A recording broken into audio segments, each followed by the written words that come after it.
If you look at the games, you could say the Wii U was one of Nintendo's best launches. In fact, it kind of felt like an apology for all the games Nintendo didn't have on its previous hardware. Hey, sorry we didn't have any of those big third-party games, so here's Mass Effect, Call of Duty, Assassin's Creed, and a little Darksiders.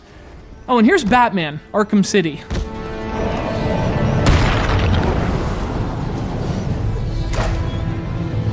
What the hell are you doing here? You're supposed to be dead! So Arkham City is one of the major games to launch on Wii U after having already been released. Now, gamers who buy multiple consoles probably scoff at this, but for the people who only buy one console, and yeah, most consumers only buy one, having these games re-released on a Nintendo console is in fact a big deal. It's introducing them to an entirely new audience, and if you're part of that audience, this is the one you should prioritize, because Batman Arkham City is a stunning game. We'll get out of this, and we'll be back. Do I look scared, Harvey? Of course, the drawback is that, much like Mass Effect, Arkham City releases with no context on Wii U. Its story is one of its highlights, but since it's set immediately after the events of the first game, you might be left out in the cold a bit. Nonetheless, the game really is brilliant in terms of its story and setting, and I think even without playing the original, you'll still be captivated by the world Arkham City creates. And now that we have you, Protocol 10 is ready to begin.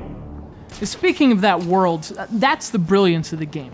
Arkham City is this massive prison built right in the center of Gotham, a kind of prison community walled off from the rest of the city. It's brilliant for a few reasons. One, this decaying city of prisoners sets the perfect stage for the game's dark tone. And two, it's the perfect excuse for putting every freaking Batman villain imaginable into this game. It makes sense because this is a city of villains. And from the moment the game begins, the city itself just pulls you in. It's chaotic, it's seductive, it's a nightmare you can walk around in.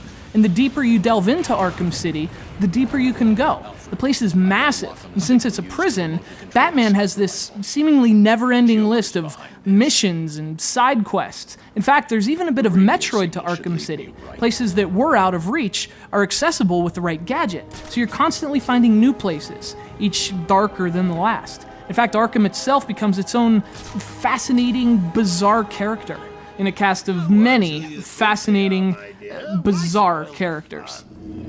It was all a lie. There's nothing wrong with you.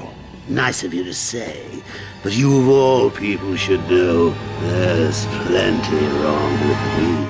So Wii U owners are getting a phenomenal beat-em-up, but fortunately, they're also getting a somewhat updated beat-em-up. The expansion, Harley Quinn's Revenge, is included on Wii U, as well as the extra challenge rooms and character skins. And although the gamepad use isn't spectacular, it does have some uses, specifically for sonar, which is nice. And of course, you can also play the entire game on its screen. Look, I get it, alright? It's an old game, at least by gaming standards, but that doesn't make this thing any less impressive. Not only does it create a stunning atmosphere, driven by its rich characters and setting, but it's also a great beat-em-up. It's this wonderful nexus of simple controls, elegant gameplay, and captivating content, and it's a must-have on Wii U. It may not be the launch title you need, but it's the launch title you deserve. Or something. It's Batman Arkham City.